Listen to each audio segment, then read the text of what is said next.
देखिए फ्रेंड्स, अपन जो राजस्थान का भौतिक स्वरूप है इसका दूसरा भाग है अरावली, जो राजस्थान के लगभग बीचों बीच में से राजस्थान को दो भागों में बांटती है। अब अरावली के बारे में अपन प्रारंभ में कह चुके हैं कि इसका निर्माण है वो प्री कैम्ब्रियन में हुआ था। प्री कैम्ब्रियन काल का मतलब ये होता है कि उस समय जिस समय जीव का निर्माण नहीं था। अगर जीव होता और अरावली बन रही है तो एक आध मछली है, पेड़ पौधा बीच में आ जाता और वो जो जीव है वो आपका जीवाश्म में यानी कोयला या पेट्रोल के अंदर बदल जाता। अरावली के अंदर अपन देखते हैं कि किसी प्रकार का इस तरह से जीवाश्मीय खनिज वो नहीं मिलता, यानी अरावली का निर्माण जीव निर्माण से पहले हुआ है। इस तरह से अपन कहते हैं कि अरावली दुनिया की सबसे प्राचीनतम पर्वत श्रृंखला है। इसकी तुलना है वो अमेरिका की अल्पेशियन पर्वत श्रृंखला से की जाती है।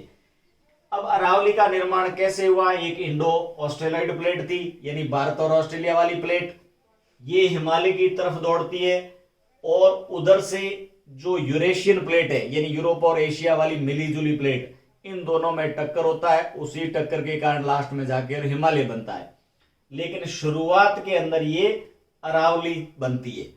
अब ये अरावली बहुत ही प्राचीनतम है, जबकि हिमालय नया है। हिमालय तो बाद में, प्लेट वहां बाद में गई।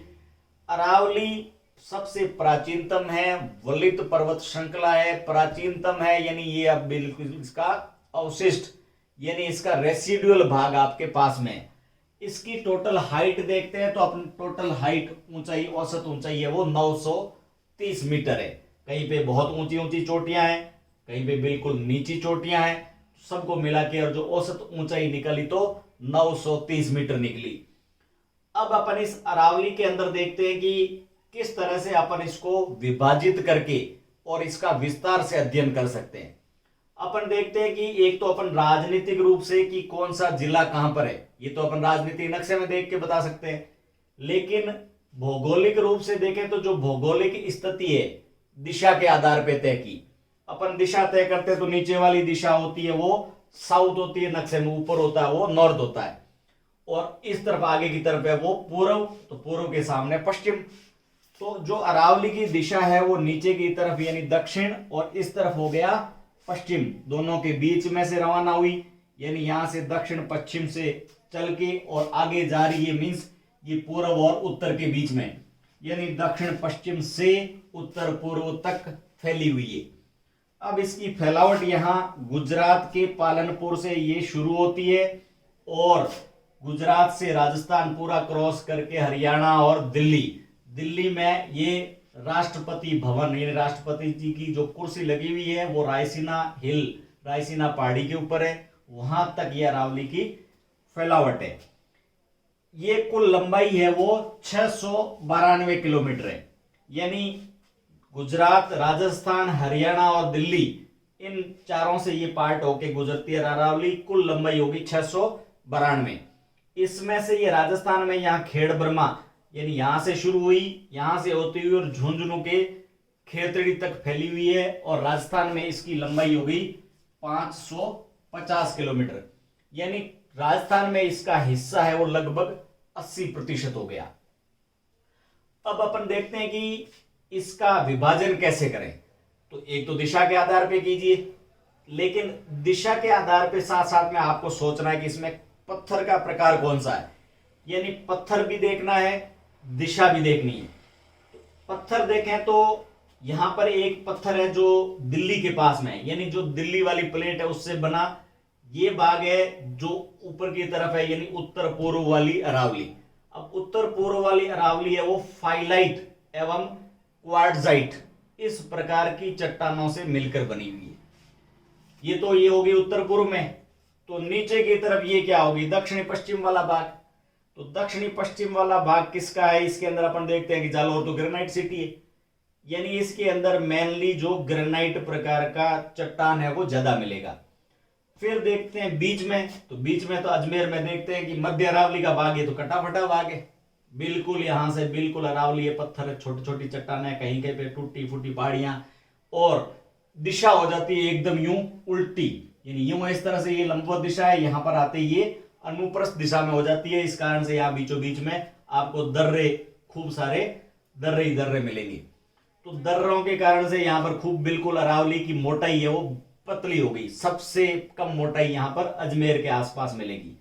तो इस तरह से यहाँ ये बलुआ पत्थर है, बिल्कुल हल्के किस्म का पत्थर है, इसलिए ये अरावली यहाँ पर टूटी फूटी मिलेगी। तो इस तरह से अपन ने 3 भागों में दिशा के आधार पर उत्तरी पूर्वी कह दी, दक्षिणी पश्चिमी कह दी और मध्य अरावली कह दी। अब इन तीनों में देखें तो सबसे पहले अपन देखते हैं उत्तरी पूर्वी वाला भाग। इस उत्तरी पूर्वी के अंदर यहां पर आपका झुंझुनू का कुछ भाग, सीकर, अलवर और जयपुर, इनमें और इसकी कुछ शाखाएं हैं थोड़ी सी इन जिलों से बाहर, यानी मूल रूप से यहां पर संगठित है।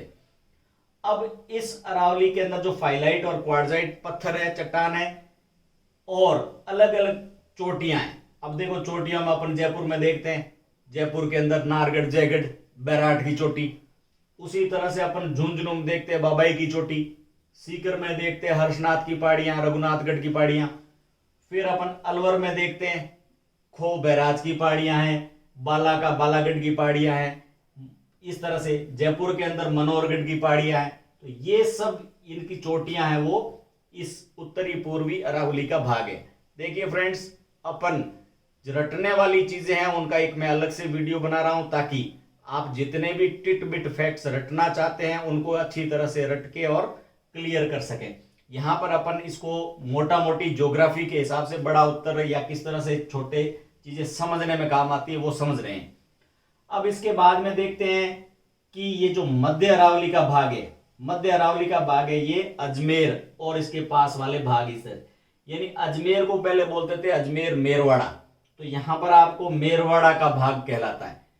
अब अजमेर के अंदर खुद के अंदर आप देखिए तारागढ़ है, नाग की पहाड़ी है, आरपीएसी के पास में सबसे ऊंची चोटी जो गोरम घाट, गोरम की पर्वत श्रृंखला 934 फीट हाइट की चोटी है, और मराया घाट, ये चोटियां यहां पर अजमेर के आसपास में मिलेगी। फिर मेरवाड़ा की पहाड़ियां, अजमेर, मेरवाड़ा और इसके आसपास में इस तरह से दिशा इस तरह से चेंज होने के कारण बीच में से दर्रे निकलते हैं। अब इन दर्रों के कुछ नाम है, जैसे बर का दर्रा, देबारी का दर्रा, फिर यहां पर पेखरना का दर्रा, शिवपुर का दर्रा।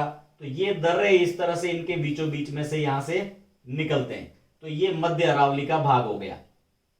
फिर इसके बाद में अपन देखते हैं ये दक्षिणी पश्चिमी। अब दक्षिणी पश्चिमी में क्या होता है कि यहां से इसकी शाखाएं निकलती है, मैंने ऐसे बनाया यूं, फिर यहां से यूं यूं निकलती हुई इस तरह से। तो ये जो दिशा है आपके हाथ के पंजे के आकार की दिशा बन गई दक्षिणी पश्चिमी अरावली, इस तरह से यहाँ शाखाओं निकलने के कारण।